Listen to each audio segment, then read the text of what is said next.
for a reply.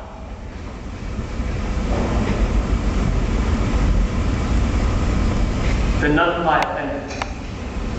I have done no more to Caesar than you shall do to Brutus. The question of his death is enrolled in the Capitol. His glory not extenuated where he was worthy, nor his offenses enforced for which he suffered death.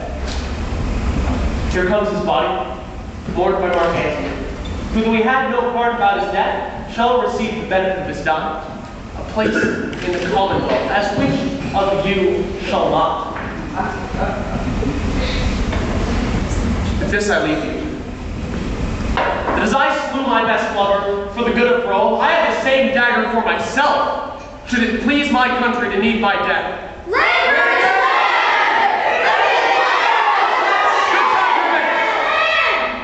Stay here with Antony.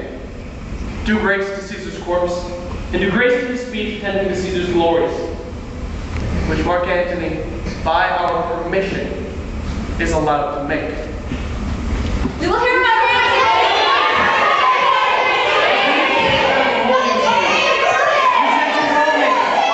Friends, Romans, countrymen, lend me your ears. I come to bury Caesar, not to praise him. For the evil that men do lives after them. The good is oft interred with their bones. So let it be with Caesar.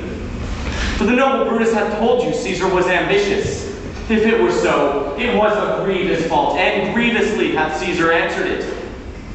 And here, under leave of Brutus and the rest, for Brutus is an honorable man, as are they all honorable men, come I to speak in Caesar's funeral. He was a friend to me, faithful and just. Yet Brutus says he was ambitious, and Brutus is an honorable man.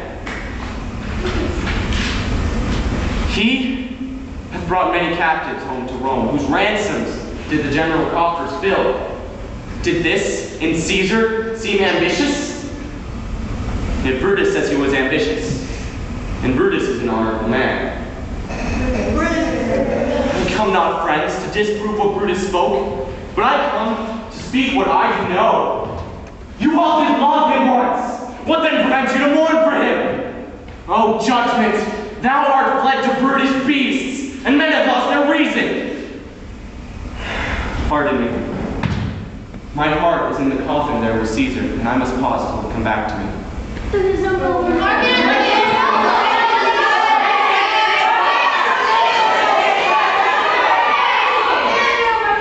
Good friends, if I were disposed to stir you to mutiny and rage, I should do Brutus wrong, and Cassius wrong, who you all know are honorable men. But here is a parchment with the seal of Caesar. I found it in his closet, 'tis his will. Let not the commons hear this testament, which, pardon me, I do not mean to read. Then they should go and kiss dead Caesar's wounds and dip their napkins in his sacred blood. It is not meet you know how dearly Caesar loved you. You are not wood. You are not stones, but men. And being men, hearing the will of Caesar, it will inflame you. It will make you mad.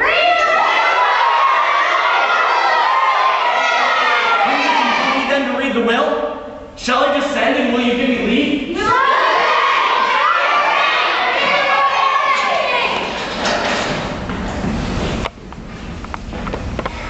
If you have tears, prepare to shed them now. You all do know this mantle. I remember the first time ever Caesar put it on. Look. Here ran Cassius' dagger through. See what a rent the envious Casca made. Through here the noble Brutus stabbed. And Brutus, as you all know, was Caesar's angel.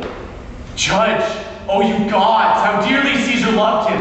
This was the unkindest cut of all. For when Caesar saw him stabbed, ingratitude, more strong than traitors' arms, quite vanquished him. And then great Caesar fell. Oh, what a fall was there, my countrymen! Then I, and you, and all of us fell down, while bloody treason flourished above us.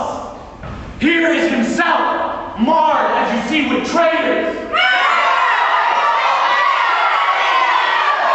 Friends, sweet be friends. Let me not stir you up to such a sudden flood of mutiny. They that have done this deed are honorable. I come not, friends, to steal away your hearts. I am no orator as Brutus is, but as you know me all, a plain, blunt man that loved my friend, and that they know full well that gave me publicly to speak of him. But were I Brutus, and Brutus Antony, there were an Antony that should ruffle your spirits, and put a tongue in every wound of Caesar, that should move the very stones of Rome to rise and mutiny.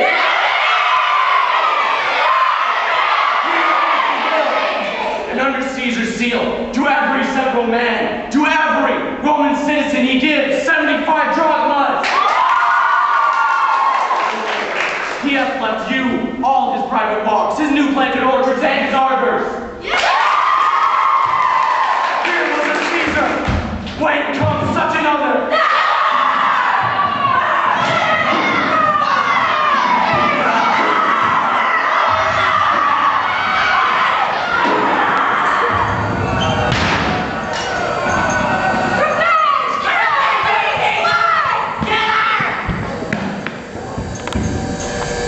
Now let it work.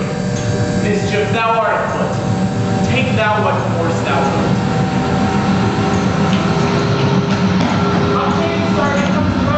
Bring me to him.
These many then shall die. Their names are pricked. Your brother too must die. Consent you, Lepidus?